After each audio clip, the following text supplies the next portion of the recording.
Halo semua teman-teman, jumpa lagi dengan saya Depri Saipullah. Saya akan mengabarkan info terkini soal Persib Bandung yang melakukan perombakan besar-besaran ya, musim ini. Persib Bandung seperti diketahui sudah melepas 15 pemain. 15 pemainnya juga bukan pemain-pemain sembarangan, tapi pemain-pemain pilar. Dan Persib juga mendatangkan 10 pemain baru yang diharapkan bisa mengganti atau bahkan lebih baik dari pemain-pemain musim lalu. Langkah berani yang dilakukan Persib memang menimbulkan tanda tanya karena eh, pemain-pemain yang dilepas adalah pemain-pemain berpengalaman. Nick Kuipers, Ciro Alves, David da Silva, Tyron Delpino yang menjadi pemain terbaik musim lalu harus dilepas. Tapi Persib lewat manajemennya dan juga Bojan Hodak tentu punya pertimbangan lain untuk melakukan perombakan ini. Salah satunya yaitu prestasi di Liga Champions Asia 2, Champion League 2, AFC Champion League 2. Inilah menjadi target yang cukup serius untuk Persib Bandung. Berkaca dari hasil musim lalu sungguh mengecewakan karena Persib tidak lolos ke 16 besar, bahkan menjadi juru kunci di grup E. Kalau bersaing dengan Lyon City Sailors, lalu Port FC dan juga Zhejiang, klub Cina. Nah, kehadiran pemain-pemain baru diharapkan bisa menambah atau memperbaiki kekurangan-kekurangan yang ada dari Persib musim lalu. Memang kalau melihat track record pemain-pemain yang dilepas cukup disayangkan, utamanya contohnya Tyron Delpino atau Nick Kuipers. Tapi memang mereka sudah berumur, kedua juga sudah terlalu lama. Nick Kuipers sudah terlalu lama di Persib. Ya mungkin yang mengejutkan atau masih bisa dipertimbangkan yaitu ya pemain-pemain seperti Gustavo Franca, Matteo Kocijan yang baru satu musim tapi udah cabut. Tapi itulah sepak bola Indonesia. Karena kalau tidak terlalu kompetitif, tidak terlalu berpengaruh, bakal diganti.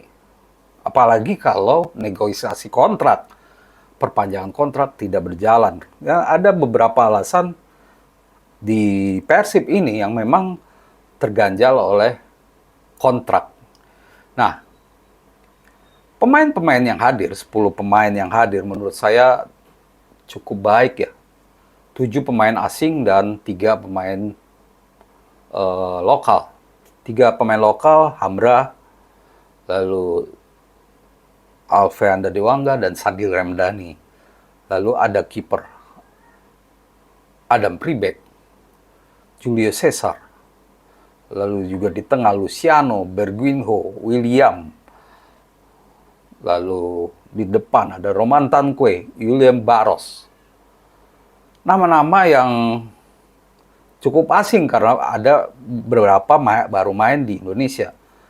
Tapi dari nama-nama itu, menurut saya bisa mengganti pemain-pemain yang pergi musim lalu. Contohnya Berguinho yang punya tipikal mirip-mirip Ciro. Roman Tanque belum bisa lihat ya permainannya seperti apa. Juga William Barros. Tapi diharapkan dengan usia lebih muda dari David da Silva, mereka bisa lebih gacor. Dan juga misalkan Adam Pribek di posisi kiper menggantikan Kevin Mendoza yang sudah 2 kali juara dengan Persib. Itulah yang coba dihadirkan oleh Persib musim ini dengan 10 pemain ini. Bahkan saya mencatat bahwa dengan 10 pemain ini Persib Bojan Hodak bisa memiliki 2 tim impian. Tentunya bukan 22 pemain, ada beberapa pemain yang tak tergantikan.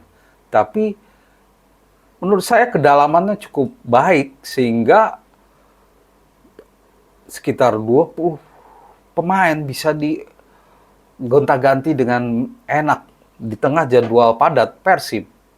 Ini bisa dilakukan. Dua formasi atau dua tim yang bisa dibentuk Persib itu seperti ini. Formasi pertama menurut saya Adam Pribek akan jadi kiper utama ya. Lalu di posisi 4 back sejajar yaitu Hen, ada Hamra, Hehanusa, dan juga Julius Caesar dan juga Rezaldi Hehanusa. Lalu di posisi tengah ada Sadil Ramdhani, Mark Klok, dan Dewangga. Di depan ada Beckham, Ramon Tanque atau William, dan William Carvalho apa. Nah, itu formasi 1 ya. Yang belum tentu lebih baik dari formasi 2.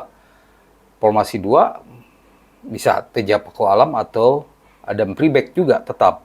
Cuman di posisi 4 back ya itu Hamra di posisi back kanan. Lalu Dewangga di posisi back tengah. Dewangga ini gelandang bertahan dan juga bisa back tengah, bisa back kiri juga. Julius Caesar dan juga Zalnando. Nah, itu di 4 back. Lalu di posisi 3 pemain tengah ada Luciano Goicechea, Adam Alis, dan Dado. Di depan ada Bergwinho, Dimas Drajat, atau William Barros.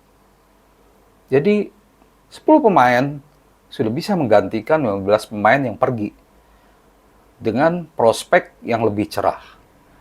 Dan untuk melihat itu, kesan awal pertama itu bisa terjadi di Piala Presiden yang digelar 6 Juli sampai 13 Juli.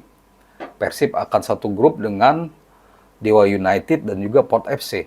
Nah, ini menarik karena Port FC juga menjadi lawan Persib di Champions League 2 musim lalu. Apakah pemain yang berubah total nanti akan membuat Persib lebih gahar atau tidak? Tapi kalau saya lihat dari pemain-pemainnya, track record pemainnya cukup meyakinkan. Bahkan saya bisa prediksi lebih baik dari musim lalu. Tapi tentu mereka juga butuh waktu. Mereka baru tiba dan sudah berkompetisi di Piala Presiden yang menurut saya lebih bagus juga. Nantinya kalau lolos ke semifinal, mungkin ketemu Oxford atau Liga Indonesia All-Star atau tim lain yang lebih kuat. Ini bagus untuk Persib. Jadi menurut saya perombakan yang dilakukan oleh manajemen ini sudah cukup tepat karena target mereka tidak main-main yaitu Liga Champion Asia 2. Tidak mau lagi cuman jadi numpang lewat di fase grup karena target Persib lebih jauh dari itu. Demikian teman-teman ulasan saya dan salam olahraga.